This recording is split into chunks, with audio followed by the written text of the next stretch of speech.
Welcome, Andrea. You're the founder of Open Floor Practice, and I want to know what it is about. Can you explain it in some words? First, I think I am one of many founders, and I think that's an important piece of Open Floor, is that many experienced teachers in the field of movement, meditation, movement therapy have gotten together, and we've put all this intelligence and wisdom and experience together and synthesized what are the key elements, what is most important. So I am definitely not in this alone, which has been great. That being said, what we have is a movement practice, a movement meditation practice that combines elements of therapy, art, physical embodiment practices of all kinds, dance, yoga, martial arts. And in that we have all of the elements that are also parallel to spiritual development or spiritual practices. So in some ways, I think some of the students come for the meditation, really for the meditation and the spiritual development, that sense of being able to expand beyond just their own personal issues, their own personal dilemmas in life, and finding a greater sense of well-being that way. I think a lot of other people come really for their own mental health, because we do include and integrate a lot of psychological inquiry and therapeutic processes that, when combined in an embodiment practice, are incredibly effective in healing. It's like therapy on fast forward. So I think some people are really coming to find their own integration with their own emotions, thoughts, habits, patterns, relationship issues, all that kind of thing. So, and I think the third reason is that people are coming, or what we're offering as teachers is a place of community. That we really recognize that in Open Floor when we got together with all these teachers and we said, okay, what's essential is one of the huge needs we have as humans is to belong, to connect with others in a real way, in a way that's not necessarily about all of our roles, but in a way that just is present-oriented, feeling-based, and it has such meaning. It has such meaning and such healing, and I think a lot of people come to be in contact with others and have that kind of soul nourishment that can happen on a dance floor. So what's the difference to other practices? I mean, I've been doing this work for over 30 years, and I've seen this work, meaning embodiment work, whether it was embodied psychotherapy or massage work or yoga or teaching dance and now teaching movement meditation. And what I've seen and what my colleagues have seen is how expansive this field has become, how hungry we are for embodiment, and how effective it is in creating and supporting well-being and supporting our emotional development and spiritual development. And so rather than what's different about Open Floor and say 5 rhythms, which is an obvious comparison, or soul motion or authentic movement, or Anna Halprin's work, many of these things I've been trained in as well, is not what's different, but what is the same. What are we agreeing on in this field underneath all of the different ways we might express embodiment education or teaching or meditation? What are the elements that we're finding that are the same? What do we agree on? What's essential? There's some things in different practices that are kind of like a signature flair to that practice, and then there's some really core movement principles. And so we've at Open Floor really are defining what some of those core movement principles are that would be universal to any embodiment practice, whether you went to Tai Chi, you went to yoga, you went to I actually just talked with this woman as she's a teacher for operatic singing, and she said, all of your core movement principles are involved in our teaching for operatic singing. So it just feels like anybody who's working with the body in any way, with awareness, with healing, is going to come across these core movement principles. So we focus our work and structure our work and our teaching around those principles. So what could I expect if I choose a workshop or a class? Yeah, it is. I think it's really risky in many ways for people to come to a dance class. You know, people, so many of us have been trained that, oh, I'm not a dancer, I'm not a mover, many of us don't feel comfortable in our bodies. And so, yeah, it is a bit risky because it's so revealing. We don't have steps, we don't have a right way to do it. It's really about meditation. Like, in the same way as if you sit and do meditation, who you meet is yourself. And when you do moving meditation, who you meet is yourself. So what that would look like if you come is you would be moving, for sure.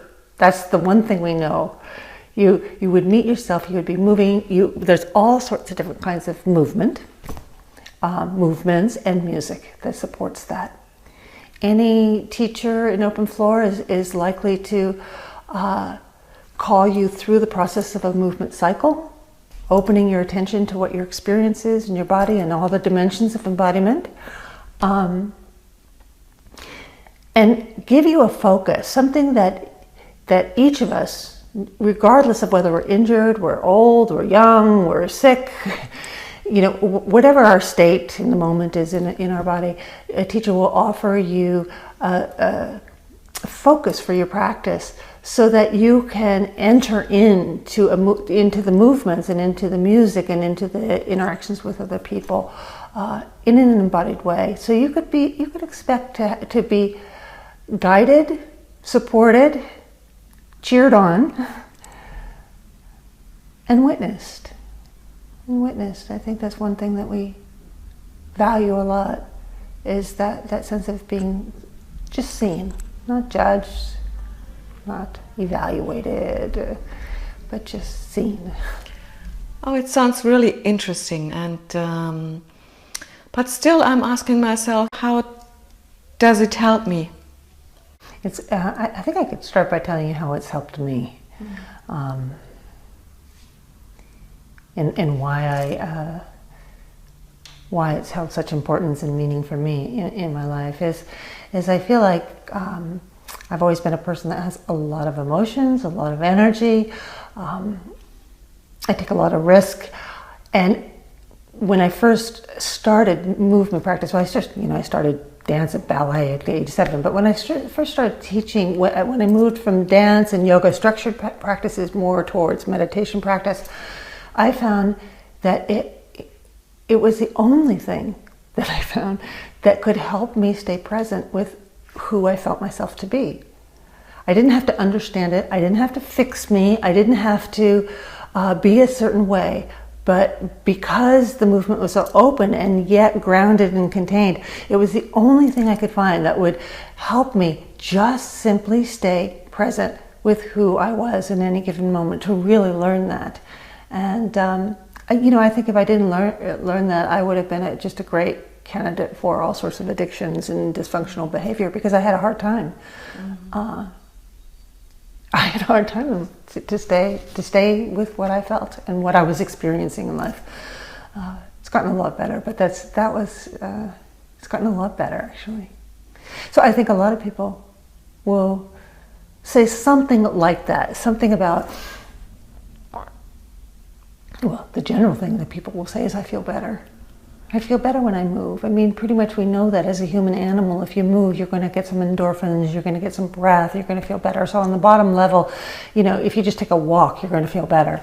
But if you dance and you come to a group of people who are, in general, their intention is to be accepting and supportive and creatively inspired with the music and the different instructions, I think it's very integrating. I think it's very resourcing for the kinds of things that we're challenged with in our life, for our creativity, wanting to be inspired in life, wanting to solve problems.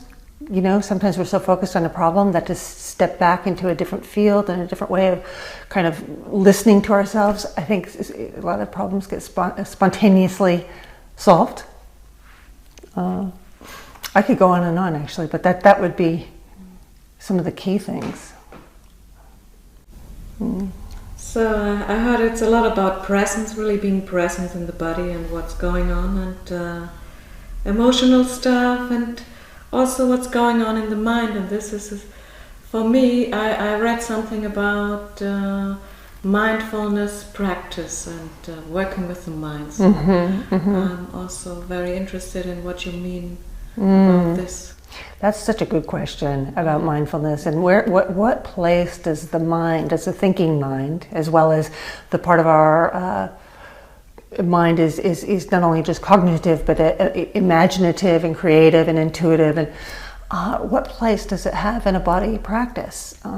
When I first started in different body practices, the key instruction was, get out of your head and get into your body. Lose your head, come to your senses, and that somehow, though the head and the body were split, one way, we were all in our heads, we had to get to know our body, and then it was, now we have to get into our body and get rid of our heads. And I feel really strongly that what's needed is both, that we really do need our minds. And there's so much creative brilliance and inspiration and possibility in our thinking mind. And yes, sometimes we do get trapped in our stories, in our habits and patterns. And I think the dance practice, the embodiment practice of dance, is one of the best ways that we have to integrate many of the things that are happening in our head, to integrate and also to interrupt kind of obsessive patterns or habitual patterns, to be mindful, to be aware of how many different choices we have. Often we're not mindful. And when we're mindful in connection with movement, there's a sense of taking our awareness and spreading it out of just the head and the brain and into all of the different ways we have of paying attention to the body. It's like the body brain, the nervous system that is running and perceiving the rest of the the world throughout the whole body. I think it's very integrating. I think it's also calming for the mind. And if we don't include the mind, we're not including a key element of our humanity. I think that's a real mistake. So we really invite what people are thinking, and we invite it into the movement. It's very playful, actually, when you don't have to figure it out or have the right thoughts, or like in traditional meditation, to have no thoughts, perhaps, or is what people might think meditation is to stop the mind. Here we don't stop. We don't make it go. We don't make it stop. We just listen in and give it movement and play with it. So it's actually really a great fun. And what role has the music in your practice? Thank God for music. Well, for one, music, the artists that create music have offered such an incredible gift to this world. They take their emotional state, they take their mind, what they're thinking about, what their emotions are, and all of their physical skill as a musician, and create this beautiful piece of art and offer it to the world. So for one, the role of music is to receive it, and to receive it both by listening, of course, but when we dance to music, not from a place of dancing steps or counting the beats or the a choreography to the music, but when we listen to music with our whole body and receive what an artist has given us with our whole body, there's a direct kind of human communion that happens. Our bodies are built to respond to music, and there's even someone who is convinced they are not a dancer. They're convinced that they're not a dancer. If you play music, they're going to feel the beat in their body. Even the youngest child will respond to rhythm. Through to Alzheimer's patients. Now there's all sorts of research that Alzheimer's will destroy the brain in many ways, but not the part of us that responds to music. So I think it's very, very part of our deepest and oldest brain to resonate with the emotional, physical, spiritual qualities of music. What's the future of Open Floor? What do you think what's coming up with it? Well, what I hope and what I'm inspired about is that, and what I would love to see for the future of Open Floor is it would be wider. It would be for the future of embodiment as a valued and established mode of thinking, feeling, experiencing ourselves on every level. I think what we're, the teachers, the founding members, and all of the new teachers that are coming into the open floor work have come, many of them, from different aspects of embodiment. They already have a love for it, and there's a real wish to integrate the wealth and the resources of embodiment into all aspects of life. So one of the things that I'm hoping for, it's something that all of my teachers that have taught me had hoped for, I think, is to find a way that whether someone is taking a math class or they're studying mechanics, or they're going to be a doctor, or they're a scientist, or teaching kindergarten, or whatever it is, that the embodiment component of that activity or that teaching or that profession would be valued, it would be understood, it would be included, how to incorporate what we actually feel, and how to incorporate movement and fun and joy and healing in our bodies, so that there's not a split. There's a real need for this integration for the health of us, and not only individually, but I think for our relationships with each other. I think there's a lot less conflict between people when there's a sense of feeling all the different parts of our body and all the different voices that we have inside. I think that we become much more empathetic with other people when we're listening in that way. So I think that's my wish for it, is that it just spreads. However it can, it just spreads to every country, every language. Yeah, that sounds really like a rich and full practice, and I like to join you. Yes, you have joined us. Yes.